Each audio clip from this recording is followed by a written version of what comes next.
Muito bem, hoje eu quero falar sobre um dos textos mais impressionantes, uma das parábolas, digamos, mais impressionantes dos evangelhos ou da Bíblia. Aliás, até alguns creem que essa história nem é uma parábola, foi uma história verídica. Não, mas na verdade sim, é uma parábola e nos chama muito a atenção, é uma advertência forte, impressionante, que nós devemos prestar muita atenção. Vamos ler Lucas capítulo 16, versículo 19 a 31. Lucas capítulo 16, do versículo 19 ao versículo 31. A parábola do rico e Lázaro. Diz assim: havia um homem rico que se vestia de púrpura e de linho fino, e vivia no luxo todos os dias. Diante do seu portão fora deixado um mendigo chamado Lázaro, coberto de chagas. Este ansiava comer o que caía da mesa do rico. Em vez disso, os cães vinham lamber as suas feridas. Chegou o dia em que o mendigo morreu e os anjos o levaram para junto de Abraão. O rico também morreu e foi sepultado. No Hades, onde estava sendo atormentado, ele olhou para cima e viu Abraão de longe, com Lázaro ao seu lado. Então chamou-o: Pai Abraão, tem misericórdia de mim e manda que Lázaro molhe a ponta do dedo na água e refresque a minha língua, porque estou sofrendo muito neste fogo. Mas Abraão respondeu: Filho, lembre-se de que durante a sua vida você recebeu coisas boas, enquanto Lázaro recebeu coisas más. Agora, porém, ele está sendo consolado aqui e você está em sofrimento. Além disso, entre vocês e nós há um grande abismo, de forma que os que desejam passar do nosso lado para o seu, ou do seu lado para o nosso, não conseguem. Ele respondeu: Então eu lhe suplico, pai, manda Lázaro ir à casa de meu pai, pois tenho 5 irmãos. Deixa que ele os avise, a fim de que eles não venham também para este lugar de tormento. Abraão respondeu: Eles têm Moisés e os profetas, que os ouçam. Não, pai Abraão, disse ele, mas se alguém dentre os mortos fosse até eles, eles se arrependeriam. Abraão respondeu: Se não ouvem a Moisés e os profetas, tampouco se deixarão convencer, ainda que ressuscite alguém dentre os mortos. Ó Senhor, que passagem impressionante, irmãos. Aleluia. Vou orar, vamos orar. Senhor Deus, Espírito Santo, Pai amado, ajuda-nos, Senhor. Que seja essa uma mensagem que crie em nós, ó Deus, uma realidade. Uma realidade, Senhor, do inferno e também do céu, Senhor, na nossa vida. Que nós possamos ser impactados pela Tua palavra, não somente para cuidar de nós, mas também para nos preocuparmos com aqueles que estão ao nosso redor, que estão perecendo sem Jesus, sem salvação, Senhor. Pai, desperta em nós, através dessa palavra, esse sentido, ó Deus, daquilo que o Senhor nos pede nessa parábola, de que a gente vá àqueles que estão perdidos, principalmente aqueles da nossa casa, da nossa família, para que eles tenham ainda a oportunidade, Senhor, de não ir para o inferno, ó Pai, e viver uma vida eterna de tormento, Senhor, e de perdição e de sofrimento, Pai. Senhor, meu Deus e meu Pai, em nome de Jesus, ajuda-nos, Espírito Santo. Vai tocando em nossos corações. Sejamos quebrantados nessa manhã por essa palavra de poder, Pai. Oramos assim e te agradecemos. Amém e amém. Aleluia. Não sei se essa mensagem vai agradar muita gente, né?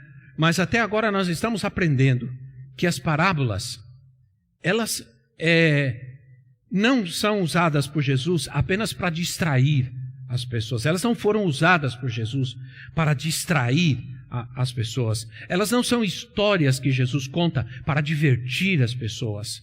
Não. Nós sabemos que, além de contarem, ou melhor, conterem valores e princípios do reino, elas eram advertências muito sérias do Senhor, muito sérias advertências, assim como as promessas, assim como os ensinamentos que nós encontramos nas parábolas, as advertências também são eternas. Foram para os discípulos e são para nós também. Há uma resistência, por exemplo, há uma resistência nos dias de hoje em se falar sobre o inferno. Por quê? Porque nós sabemos que há uma resistência em se ouvir sobre isso. Porque as pessoas, elas só estão querendo ouvir coisas boas, principalmente no momento em que nós estamos vivendo. Ora, o inferno se tornou um tabu.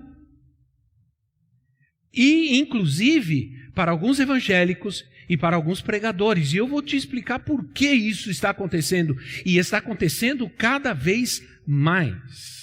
Cada vez mais.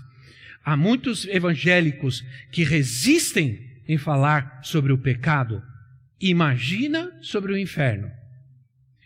É interessante entender que se eu sou capaz de relativizar o pecado, o inferno nem existirá mais. Para quê? Para que inferno, se o pecado já não é tão pecado? Ora, só para lembrar, o inferno é um tema presente nos 4 evangelhos e também no Novo Testamento. E Jesus Cristo falou sobre o inferno mais do que você pode imaginar. Mais do que você pode imaginar. Ninguém falou mais sobre o inferno do que o Senhor. E se nós queremos que a pregação do Evangelho seja agradável às pessoas e não as assuste, e não as apavore, não devemos falar sobre o inferno. Ora, ainda mais nos dias que nós estamos vivendo, né? Ora, se pregarmos o Evangelho e deixarmos de falar sobre o inferno, não estamos pregando o Evangelho completo. Estamos pregando um Evangelho incompleto. Totalmente. Porque há coisas que são interessantes. Se nós não pregarmos, se nós não falarmos e não acreditarmos no inferno, nós cancelamos totalmente, anulamos totalmente o sacrifício de Jesus na cruz do Calvário. Porque nós caímos em algo chamado universalismo. Jesus morreu na cruz para salvar todo mundo. Todo mundo está salvo. Pronto, acabou. Então, estamos pregando um evangelho completo se não falamos sobre o inferno. Há uma tendência hoje de que a igreja é um lugar, ou tem que ser um lugar agradável, para que as pessoas se sintam bem. E eu acredito que isso vai acontecer algumas vezes, e outras vezes não vai acontecer. As pessoas não vão se sentir bem na igreja, principalmente quando a palavra de Deus começar a confrontá-las com os seus pecados e exigir mudança, arrependimento. Ninguém diz amém, mas eu creio. Ora, as pessoas querem acreditar num Deus, um Deus bondoso, cheio de amor e misericórdia. esse Deus, bondoso e cheio de amor e de misericórdia, não pode mandar pessoas para a perdição. Ainda mais a perdição eterna, ainda mais para um lugar de sofrimento e dor. Como pode ser um Deus amoroso e bondoso mandar uma pessoa que foi criada à sua imagem e semelhança para sofrer eternamente dor, angústia? Eu poderia mostrar muitos versículos bíblicos para você falando sobre o castigo eterno. Ora, há uma ideia comum hoje chamada aniquilacionismo. Aniquilacionismo. É a visão de que os perdidos no inferno serão exterminados após terem pagado a sua pena. A pena dos seus pecados. É o que eles chamam de aniquilação dos ímpios. Ora, é um argumento emocional. É um argumento emocional, porque não é um argumento bíblico, não é um argumento teológico, filosófico, é emocional, de que, justamente daquilo que eu estou falando, de que os santos não poderão desfrutar plenamente no céu, não vão poder desfrutar plenamente no céu, se eles sabem que tem gente sofrendo no inferno. Ora, eles não vão poder desfrutar no céu, se eles sabem que existem entes queridos seus, naquele momento sofrendo no inferno. Já pensaram nisso?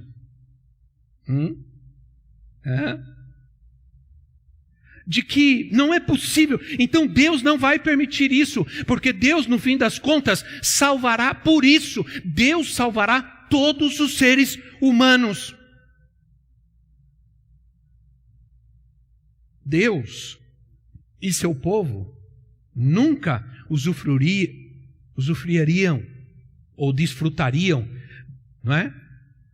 Do êxtase, da alegria, da glória do céu, se uma alma permanecesse sofrendo no inferno. Ora, dizem que Deus sofreria derrota se qualquer uma das suas criaturas, criadas à sua imagem e semelhança, perecessem para sempre. Agora eu quero dizer para vocês, eu não tenho tempo de falar sobre isso, mas essa é uma ideia que não tem nenhum respaldo bíblico. Ao contrário, a Bíblia está cheia de passagens que confirmam que realmente haverá um céu e inferno, e que no inferno haverá um sofrimento eterno. Ora, a primeira mística que precisamos refutar na interpretação desta parábola é de que as riquezas automaticamente condenam um homem e a pobreza automaticamente gera piedade. Ora, por isso que algumas organizações, algumas ordens religiosas fazem o que se chama de voto de pobreza. Porque diz que a pobreza promove a piedade, a pobreza promove a santidade e a riqueza corrompe o homem. Essa ideia trouxe a famosa teologia da libertação. Essa ideia é que promove certamente o que se chama hoje do socialismo, né? Que a riqueza é má, corrompe o homem, e a pobreza, ela é piedosa, ela é um atributo bom. Ora, acontece que a Bíblia em nenhum lugar fala que a riqueza corrompe, mata, destrói. A Bíblia fala que o que corrompe o homem é o amor ao dinheiro, o amor à riqueza. Se observarmos o contexto desta parábola, e sempre falo sobre isso, porque quero que você adquira esse hábito de quando você ler um texto, procura saber o que diz antes, procura saber o que diz depois, porque esse texto está encaixado dentro de uma ideia geral. Pelo menos dentro de um parágrafo, e um parágrafo é uma porção de texto que contém uma mesma ideia, um mesmo pensamento. Então, quando você ler um versículo, uma passagem, procura saber o que diz antes e depois. O contexto anterior desta parábola que Jesus conta é outra parábola que fala sobre o administrador astuto. fala sobre dinheiro. Fala sobre um administrador astuto, de alguém que soube tratar com dinheiro de maneira a render frutos, lucros para o seu senhor. Não tenho tempo de falar sobre isso agora. Eu falaria a tarde inteira se vocês quisessem ficar aqui. Ao final dessa parábola, Jesus adverte aos seus discípulos sobre o dinheiro como um ídolo. No final das contas, Jesus termina chamando a atenção dos seus discípulos, falando que o que acontece com o dinheiro é que o dinheiro não pode ser um ídolo. Que a fidelidade no pouco também vai gerar fidelidade no muito. Ora, que às vezes, né, quando nós somos fiéis no pouco e somos levados no muito, isso vai gerar uma fidelidade e nos tornará dignos de confiança de que Deus nos dê mais e sejamos capazes de lidar com as riquezas sem nos corromper com elas. Então, começamos a entender aqui que a questão então não é o dinheiro. A questão aqui não é o homem não foi para o inferno porque ele era rico. Não, é por causa do amor ao dinheiro, que é a raiz de todos os males. Agora, vocês não podem servir a dois senhores, disse o Senhor, no contexto anterior. Ele diz, vocês não podem servir a dois senhores, amar um no domingo e passar a semana amando o outro. Vocês não podem amar a Deus quando oram e amar a Mamon quando trabalham, que é o Deus do dinheiro, o Deus da riqueza. Vocês não podem amar a Deus no domingo e amar ao dinheiro. Amam a Deus quando estão orando e amam o dinheiro quando estão trabalhando. Não podemos ter uma alma dividida, isso nos adoece, nos mata. Não podemos ter, nós devemos amar a Deus com tudo o que somos, em todo tempo. Ele deve estar em primeiro lugar em nossa vida, inclusive na administração dos nossos bens.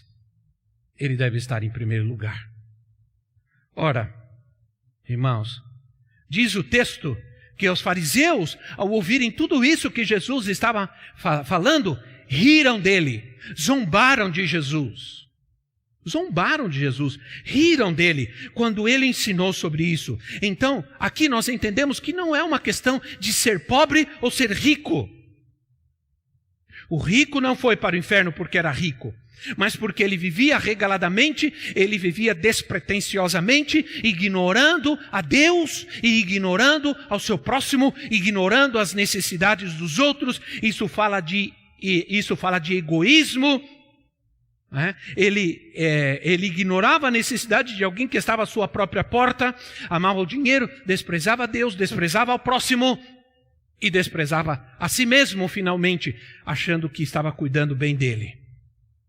Lucas 16:14 diz, os fariseus que amavam ao dinheiro. Por que eles riram de Jesus? Por que eles zombavam de Jesus? Eles eram religiosos, mas eles riram e zombaram de Jesus. Por quê? Porque eles amavam o dinheiro. Amavam o dinheiro. No versículo 18, Jesus fala sobre o divórcio. Ainda estamos no contexto, presta atenção, ainda estamos no contexto. Jesus fala sobre o divórcio. Ele está dizendo aos fariseus assim: na sua religiosidade, vocês dizem guardar a lei. Mas eu digo para vocês, é mais fácil o céu e a terra desaparecerem do que cair um ponto da lei. E segue essa passagem válida para nós. É mais fácil o céu e a terra desaparecerem do que cair uma vírgula desta palavra. Então, se vocês obedecem toda a lei, mas tropeçam em apenas um pontinho, em uma vírgula, vocês se tornam culpados de quebrar toda a lei. Então vocês guardam uma coisa, mas não querem guardar outra. Obrigam as pessoas a viverem certas coisas, mas vocês mesmos não vivem. Então, Jesus disse. Agora, por que Jesus disse isso? Por que Jesus disse isso? Porque eles ensinavam que o homem tinha o direito, naquela época, de se divorciar da sua mulher por qualquer coisa. Por qualquer coisa, ele tinha o direito de pedir o divórcio das suas esposas por causa de qualquer coisa. Aí Jesus vem e diz assim: eu odeio o divórcio. Não se esqueça que Jesus disse isso. Eu odeio o divórcio. Ora, aí ele diz, quem se divorciar da sua mulher e se casar com outra está cometendo adultério. Aí se você me pergunta se eu entendo isso como algo inflexível, que não há flexibilidade, eu digo, é assim mesmo. É radical mesmo. É radical. Radicalidade é algo que já muitas pessoas não querem saber hoje, né? Há uma briga, porque ninguém quer ser radical. Radical é preconceituoso, é intolerante, e assim vai. É conservador. Quantos conservadores nós temos aqui hoje? Eu quero dizer uma coisa, se você crê na palavra de Deus, irmãos, pode ter certeza que você é um conservador, gosta de você ou não. Sabia disso? Eu sei que os améns foram amarelos, mas... Também, já viu amém amarelo? Mas se você crê na palavra de Deus e quer viver esta palavra, cada ponto e cada tio, você é um conservador. Então, por que Jesus então conta essa parábola do rico e do Lázaro? Agora a gente entra nela. O inferno é real. Ponto final. A Bíblia, a despeito do que alguns estudiosos querem afirmar, descreve o inferno como um lugar real e terrível.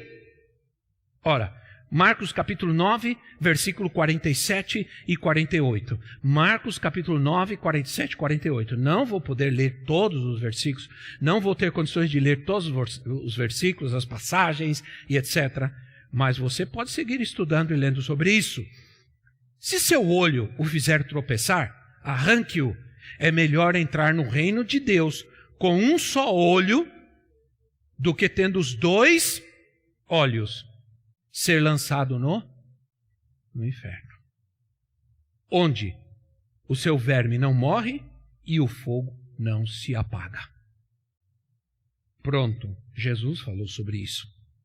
Mateus 25, 46 diz que o inferno é um lugar de castigo eterno. O inferno é constantemente descrito como um lugar de aflição eterna e constante sofrimento.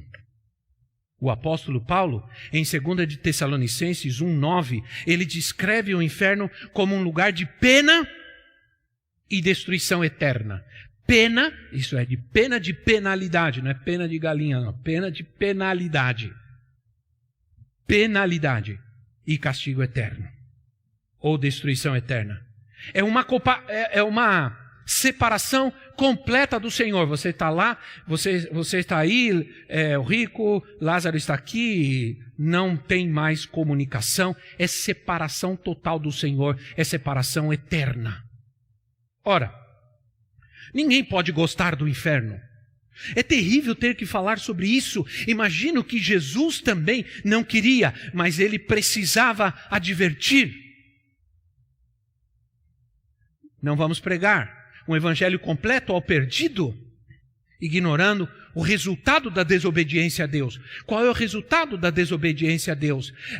É ilógico querer que fazer as coisas boas trazem bons resultados e fazer coisas más não trazem resultados nenhum. Isso é incoerente. Se fazer coisas boas, viver de maneira boa traz bons resultados, viver de maneira má, negligente, ruim, não acontece nada, então não valeria a pena ser bom. Ora, se o inferno não existe, se há uma bênção eterna, uma vida de glória eterna e não há uma vida de perdição eterna, que valor tenho viver uma vida digna para, afinal de contas, existir ou não existir não vai fazer muita diferença. Entendem? Deus não seria perfeito. Ora, irmãos, o resultado de desprezar a Deus nessa vida certamente vai trazer situações desagradáveis. Se nós cremos na palavra de Deus, cremos que ela é verdadeira e infalível, não podemos ficar calados. Nós temos que falar, nós temos que advertir. Infelizmente, nessa mensagem nós não podemos explicar detalhes dessa narrativa, mas não vamos poder estudar aqui exatamente o que é o Hades, porque o Hades é o inferno, e o que é o seio de Abraão, essas palavras, o que significa, o que vai acontecer, como se vive lá. Infelizmente não dá tempo de falar sobre tudo isso, mas vamos ver o que o Senhor, sim, nos queria transmitir. A história contada por Jesus não tem tanto o propósito de ensinar a natureza do mundo do outro lado, mas tem o propósito de ensinar a necessidade de ter um comportamento correto nesta vida, de ter uma vida correta nesta vida. Ouça os estudos de quinta. Eu vou falar em algum momento dessa parábola, e aí a gente vai trabalhar com mais detalhes. O rico morreu e foi para o Hades, que é o inferno. O pobre morreu e foi para o seio de Abraão, que também significa paraíso. Lembra do ladrão na cruz? Hoje mesmo estarás comigo no paraíso. Ora, do Hades, em tormento, diz o texto, o rico viu Lázaro no seio de Abraão e pediu a Lázaro que pudesse molhar na ponta do dedo e refrescar sua língua. Que contraste, né? Que mudança, parece aqueles filmes, né? Que, já viram, filmes é sempre assim, né? O filme. O mocinho sofre, apanha. Aí quando ele já está lá no chão, todo ensanguentado, todo roxo, aí de repente ele levanta e mata todo mundo. Aí o cara está apanhando, mas você sabe que mas ele vai. Né? Então, que contraste. Tudo indica que Lázaro comia as migalhas que caía da mesa do rico, foi ignorado por ele, embora o rico soubesse quem era ela. Eu estava lendo sobre isso, e esse era um costume. Por exemplo, os homens naquela época, os ricos, eles pegavam o pão, eles pegavam o miolo, com o miolo eles limpavam a mão, limpavam a boca e jogavam. Com aquele miolo mole, eles limpavam a mão, porque se comia com a mão naquela época, comiam carne, essas coisas, eles se limpavam a mão e limpavam a boca e jogava debaixo da mesa. E era esse resto de pão que esse menino estava comendo. Então, Abraão responde que já não era possível acontecer isso, já não é possível, já não há mais comunicação em nenhum mundo, de nenhuma maneira. A Bíblia diz que nós vamos morrer uma só vez. Depois disso vem o juízo final. Não existe outras vidas, não existe reencarnação. Isso é história, isso é balela. Se vier alguém do outro mundo falar com você, não é alguém, é um demônio. Sai correndo. Ou repreende. Melhor. Não corre não, repreende. Em nome de Jesus. Né? Eu me lembro uma vez, um pastor contou como ele se converteu. Ele estava na mesa, no espiritismo, na mesa, e estava lá a médium, sei lá quem, e recebeu lá um parente, e ele começou a fazer perguntas, e aquele demônio respondia, claro, o demônio sabe. O demônio sabe, existem espíritos familiares que acompanham uma família. Ele pode imitar a voz, ele pode falar coisas que só aquela família sabe. Não existe nada de extraordinário nisso. Né? E os demônios estão nessa terra, plenamente ativos. E então ele percebeu que alguma coisa estava errada, então ele falou, isso não é meu parente, isso aí é um demônio, isso aqui, e se manifestou o demônio. Virou a mesa, de que foi uma correria total. Então, por favor, Pai Abraão, envia alguém para avisar-lhes, alertar-lhes, para que não viesse para aquele lugar de sofrimento e de dor. Me chama a atenção que aquele rico não pediu em nenhum momento para sair daquele lugar. Me chama a atenção, ele não pediu. Não quero ficar aqui, Pai Abraão, me livra daqui, me tira daqui, não. E ele estava consciente de que ele não ia sair mais de lá. Estava consciente de que ele ia ficar eternamente ali. Por isso ele pede que leve a palavra aos seus parentes, né? Ora, eu pergunto para você uma coisa, eu já falei sobre isso, eu tenho uma mensagem que fala sobre o chamado que vem de baixo. É que se o inferno por um instante se abrisse e pudéssemos ouvir, por um instante, pudéssemos ouvir um pedido daquelas pessoas que estão lá, e elas, sabendo que elas não vão mais poder sair de lá, o que você acha que elas pediriam? Esse é o clamor, esse é o chamado que vem lá de baixo. Esse mesmo chamado deste homem rico, ele ecoa na nossa vida nos dias de hoje. De que a gente deve ir, aqueles que ainda estão aqui, para que eles não vão para aquele lugar de tormento, para que se arrependam, para que eles não ignorem a palavra de Deus, para que eles não ignorem a palavra do Senhor, para que eles não ignorem o sacrifício de Cristo na cruz do Calvário, para que eles se arrependam do seu pecado e para que se livrem. Porque também a salvação é livramento da perdição. Então, devemos ouvir esse clamor e tirar muita gente do inferno.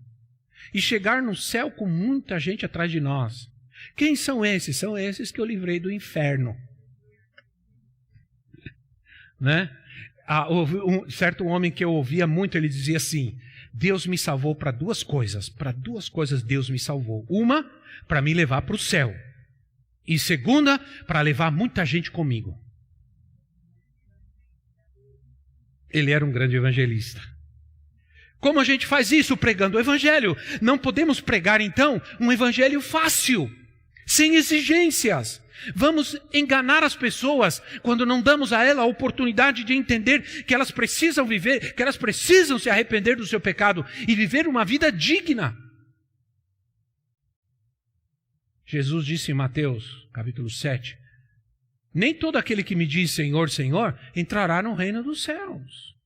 Não é assim, não é fácil assim, não é? A resposta de Abraão a este homem que pediu, por favor, vai lá, eu tenho 5 irmãos, fala para eles para que eles não venham para cá. E Abraão responde assim, rápido, não ficou com história.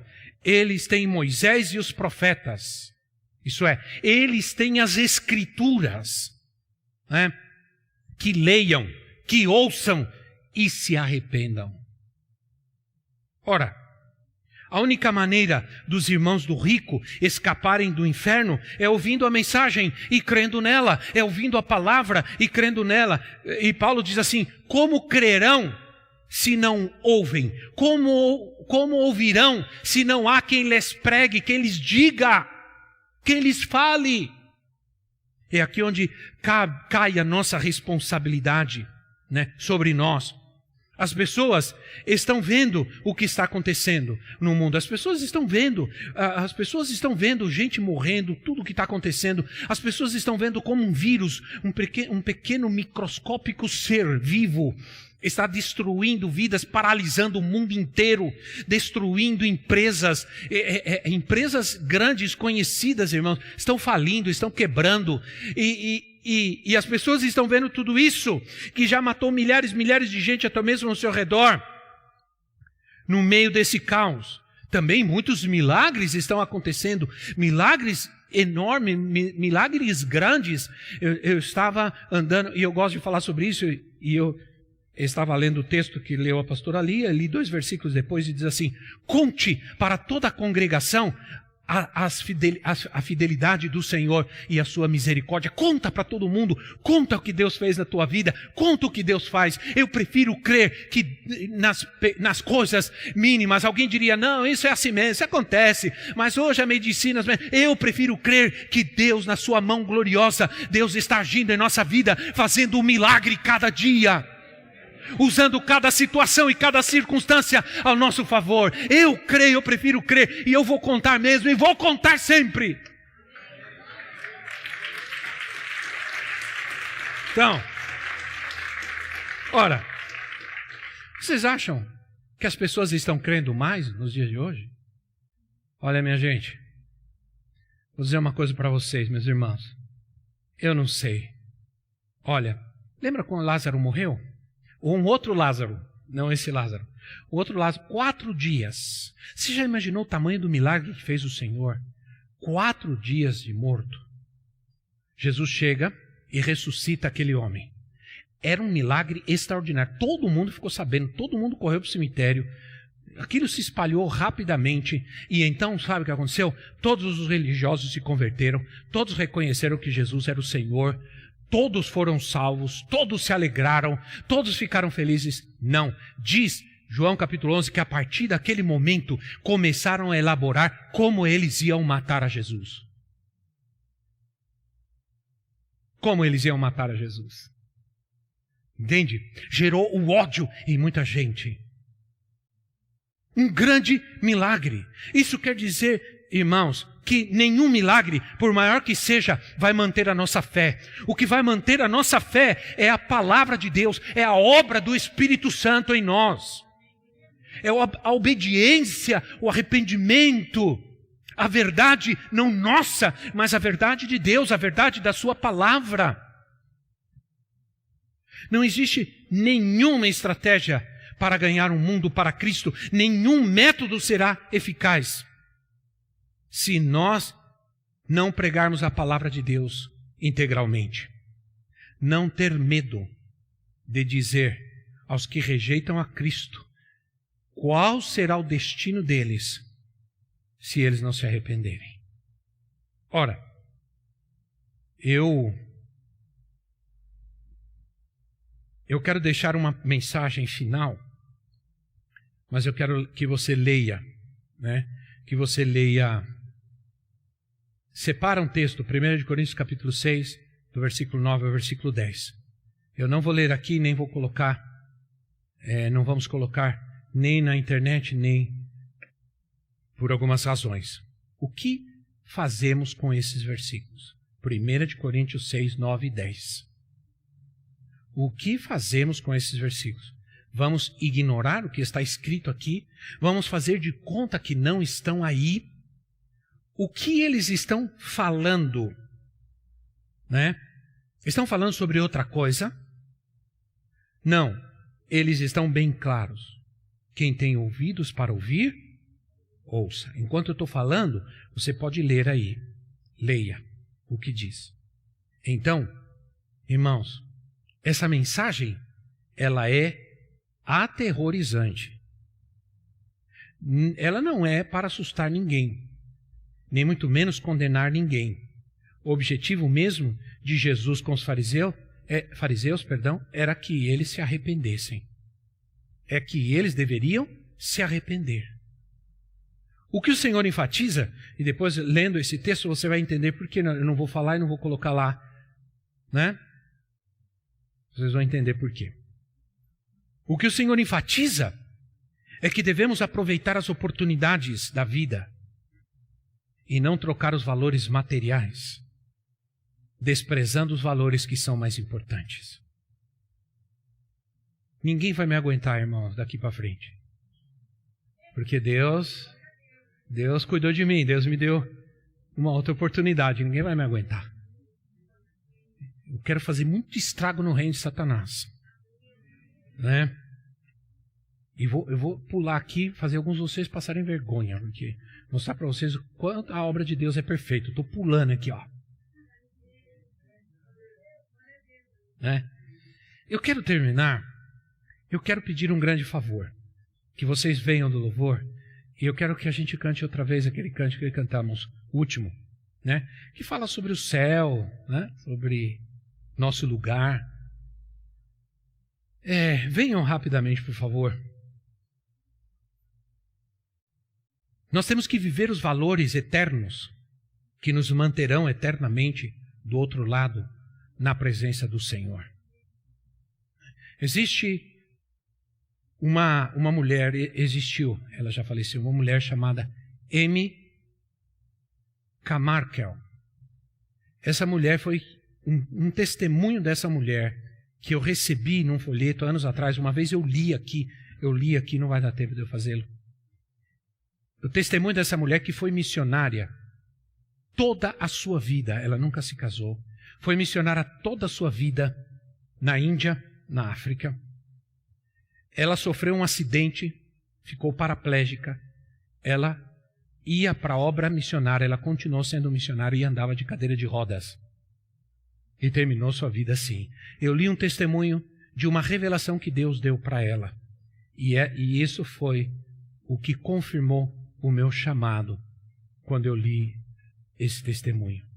Ela conta como Deus mostrou para ela. Ela viu as pessoas caminhando num campo verde, caminhando, e de repente esse campo ia terminando e virava um abismo.